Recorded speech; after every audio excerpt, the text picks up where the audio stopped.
I should be talking particularly about the need to preserve the rainforest, to stop cutting them down, the need for reforestation.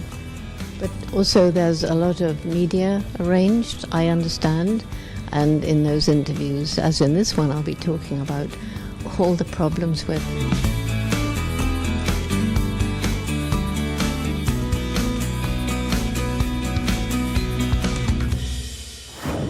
En su visita a Argentina, entrevistamos a Jane Goodall. Ella es una ambientalista incansable, reconocida mundialmente.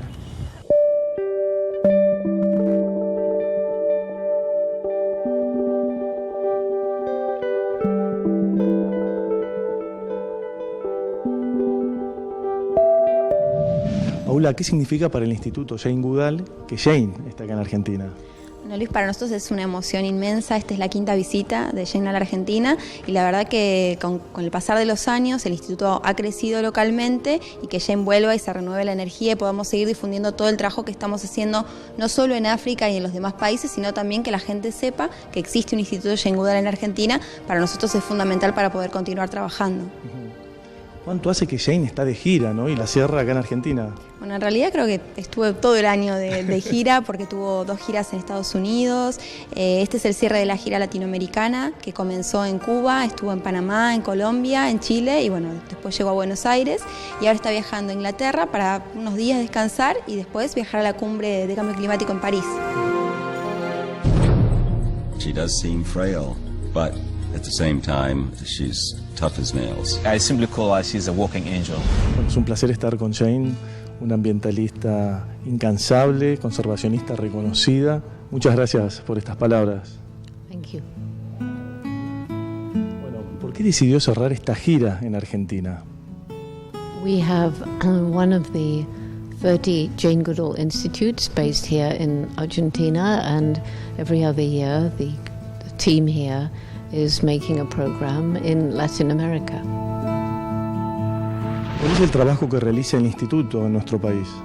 El instituto comenzó muy fuertemente en 2010 con el programa educativo Roots and Shoots, que significa raíces y brotes, y la verdad que ha crecido muchísimo. Tenemos programas específicos desarrollados para Argentina, como es un programa que llamamos Conectados, pero también trabajamos por promover el bienestar de los chimpancés en cautiverio en el marco de un programa internacional Chimpanzú, y estamos intentando generar nuevas estrategias para conservar especies amenazadas de nuestro país.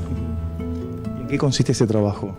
El trabajo es, en primera instancia, identificarlos para poder ver en qué situación están y empezar a planificar juntos, sobre todo con los establecimientos que quieren mejorar el estado de estos animales en cautiverio y poder desarrollar estrategias que nos permitan mejorar su bienestar animal.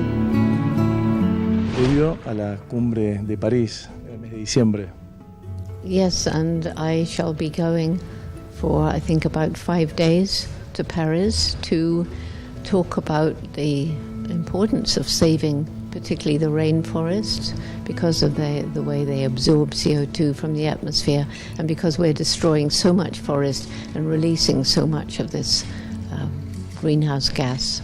¿Qué expectativas tiene usted con la cumbre de París? I'm hoping that because all around the world people have actually begun to accept that climate change is real, I'm hoping that for that reason there'll be more of a push to make a binding agreement, but I can only hope. ¿El planeta se puede dar el lujo de que esta nueva cumbre pueda fracasar como pasaron con todas las últimas que se hicieron? If this doesn't succeed, then the only thing left will be the people of the planet. And the only hope there is social media, because I've seen how social media can bring people together around a cause. Hopefully there's enough people gathered together to force the politicians to make a binding agreement. But it's not really possible to think about conservation unless you bring the people into the picture. It's where they live after all. ¿Cuál es la visión que tiene del planeta y del medio ambiente, de la situación actual? I think the planet is in a terrible mess right now, and it's partly because of the way that we're exploiting finite resources as though they're infinite. And We're destroying the forests, releasing the CO2, we're polluting the ocean, preventing it absorbing CO2. There is the industrial agriculture, both food plants and animal farming, which is causing tremendous pollution, and it is the rain washes all this pollution, the chemicals, down into the streams, the rivers, and thus into the sea, polluting the ocean. And industrial agriculture, particularly when it becomes genetically modified, is really having a tremendously adverse effect on biodiversity, and we can't really predict what's going to happen as more and more species disappear from an ecosystem. Finally, there are these three huge problems, and they sort of underlie climate change too. And first of all, there's extreme poverty. People cut down the forest in order to grow some food to feed themselves because they have to, or they're living in an urban area and they're buying the cheapest things because they have to, and they may have been made in a very environmentally or socially unacceptable way. Then there's the unsustainable lifestyle of the rest of us. We all have far more than we need. And finally, the sheer numbers of people on the planet.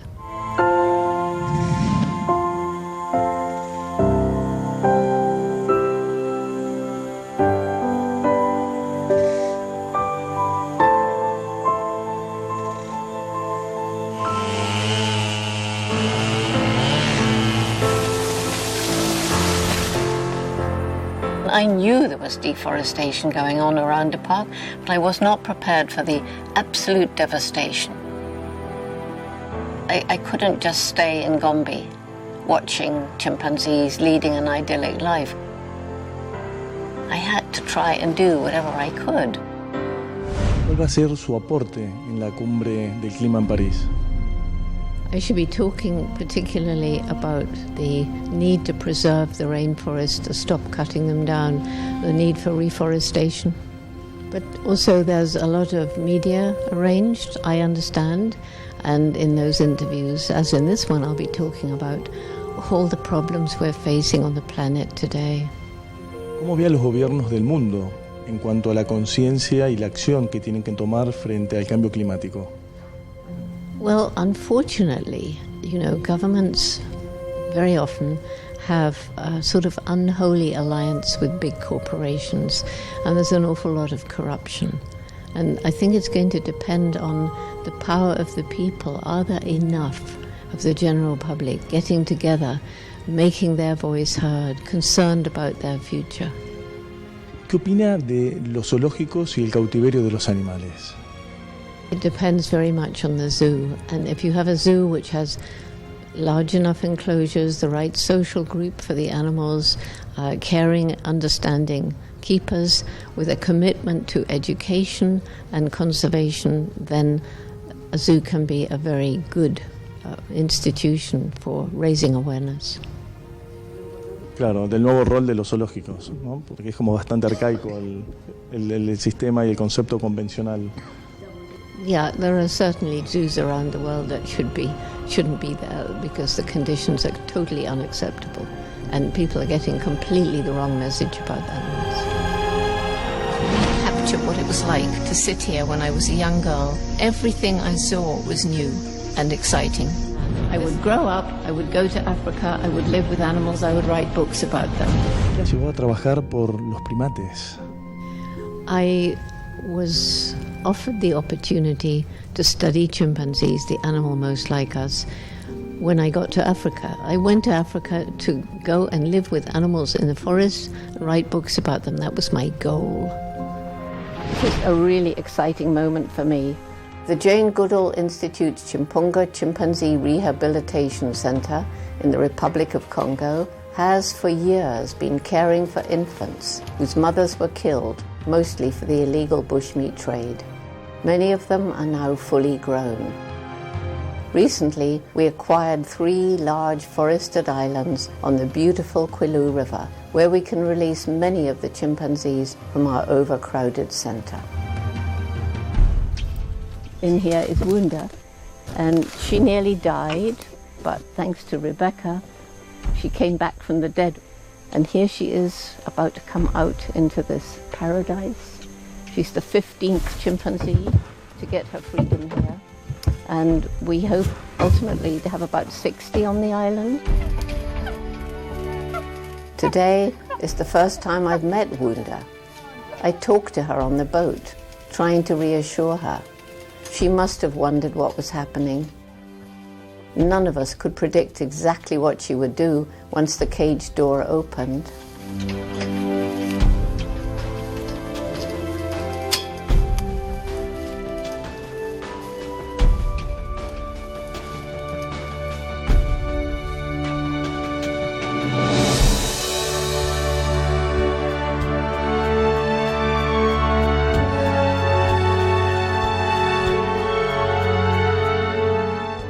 It was a very, very touching moment.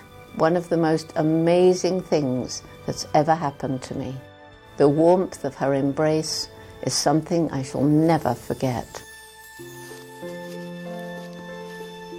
For Wunda and all the other chimpanzees we're working to bring here, Chinzula Island will provide a wonderful forest home where they will be cared for and safe.